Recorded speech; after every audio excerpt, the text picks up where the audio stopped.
What is going on, people? So this is presenting.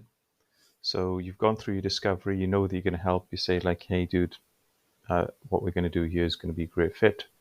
Like, I'd like to go over how we can help. Is all right? Perfect.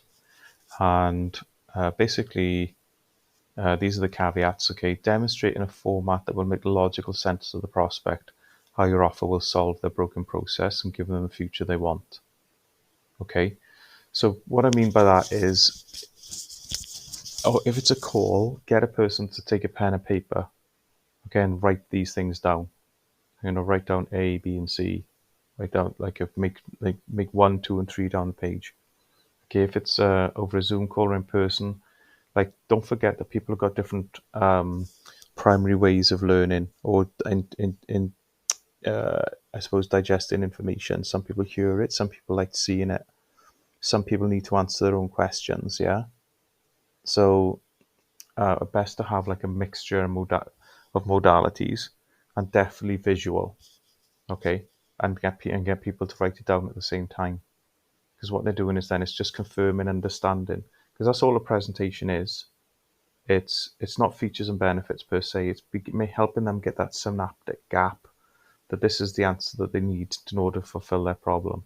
All right, and a lot of calls, I would say maybe 50% of calls that I listen to, the presentation is a major component to why the deal didn't close.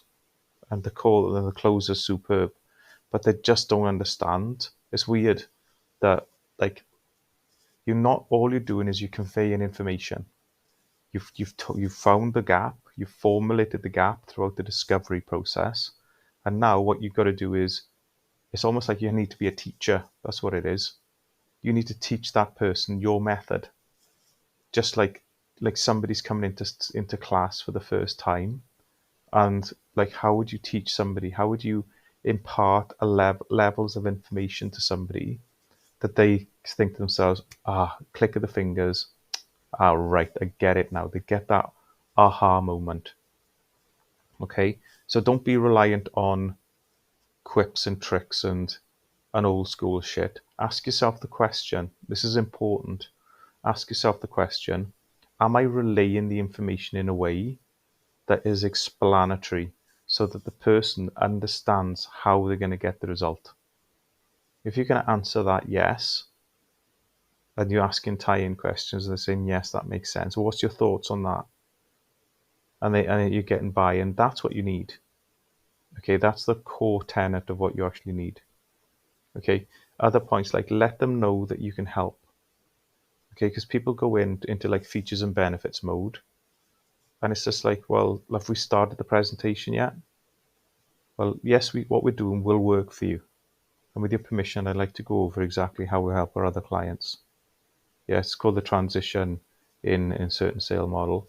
Okay, but it's super important that people think, all right, okay, we're going into a different phase now.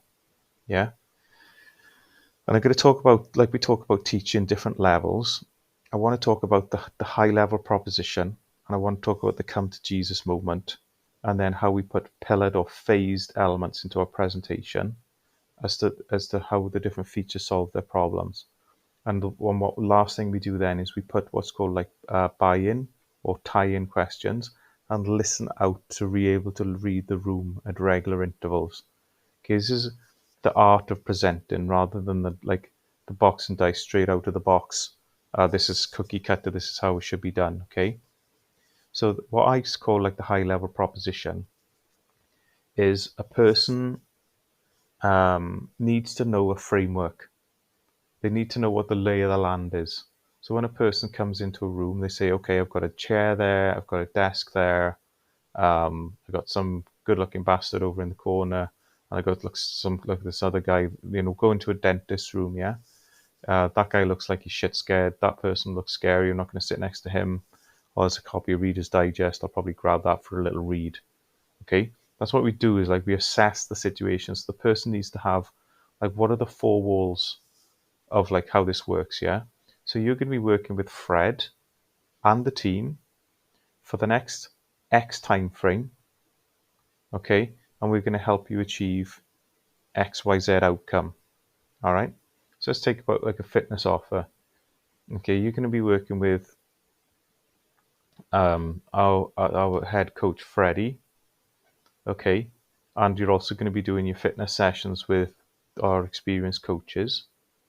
Okay, it's a 3-month course, and you'll be training with us regularly on a weekly basis, as well as all of the extra elements behind our coaching. And the investment, we're going to help you lose that 2 stone within the next 12 weeks, and the investment is $1,000. All right. People know, okay, so they're going to get me the result, and it's going to take this long. I understand the framework of it, and I know how much it's going to cost. Got somewhere, okay? So that's what I call like a high value proposition, a high level proposition. Next is the come to Jesus moment. Okay, so this is what I say is like, this is your opportunity to get a little bit sassy and just use your unique vehicle, or that piece of IP that you have that they haven't, that they know that they came onto this call for. All right. Okay, so you remember how you said, Maggie, that you're doing this, nutrition. You said like all 6 packs are made in the kitchen, yet you don't really know what you're doing, and you hear that macros are kind of good. Okay, so basically what we're going to do is we're going to absolutely transform your nutrition, and that level of information and that understanding of nutrition that you said is the difference between your success and failure. We're going to sit down and work with you specifically so that you understand the facets of macros and calories. Okay, and you can eat within moderation the food that you want. Okay, um, and achieve that 2 stone weight loss without having to revert back to the chicken and broccoli and rice. Okay, and getting bored and falling off the wagon. Okay, what's your thoughts on that? So your pillar one for me, guys, is the stuff that they've been alluded to, that is the value proposition that you give, that is the secret sauce. So the way I always imagine it in my head is like they're thinking, flip yeah, these are the guys, because people don't pay for features and benefits, they pay for clarity. So your phase, even if your pillars need to jumble about a little bit, I always say, like, get your come to Jesus moment as close to the price as possible, so they can think, yep, these are the guys I want because they solve my problem. All right. And the next thing then is, and Maggie, the way that we're gonna solve that, aside from the nutrition, is through accountability, community, and obviously exercise. All right. So let's take exercise for example. All right. And then what you do then is you say, you're going to be saying, how you said that you really like that community aspect. Well, we're going to be doing, and what you do then is you tie in the fact that you do classes into the fact that they like community. Or there might be something else whereby they said like they really like high, like what you've talked about, like what they've done in the past and what they've enjoyed. Or I really like the high energy stuff. So you remember how you said you like high energy? Well, basically, we're going to be doing sessions, all within instructor-led sessions, really high energy sessions. So you can be burning those calories, sweating away. Okay, really complementing the nutrition. So obviously you're bringing your calories within reason. So you're dropping that little bit of weight safely. But also we're going to use the other side of the spectrum where we're really using those high energy sessions to really burn those calories. Like, how do you think that would help you out the most? Yeah. So basically what you're doing then is you're pulling it all together. You're almost future pacing with a little bit of their sizzle from what they've said within the within like the ideal criteria sort of phases, discovery phases, and then you're sprinkling it on top then of the pillars. I know I refer to fitness a lot because that's what I used to sell, but you can see how you'd be drawing that into your own ecosystem, right? And then ask for buy-in questions. Don't make this like a 10-minute route on the benefits of XYZ and all the rest of it. Slow down, listen, and ask questions that involve them. And if you listen to my non-committal video, it's like, you don't sound too sure, Maggie. Help me understand what's behind that. Ask those questions, because if you don't, the deal's not going to close anyway. All right. And then you proceed to asking for test closing after you've done all the features and benefits, which I'll get to. But anyway, guys, hope you enjoy that video.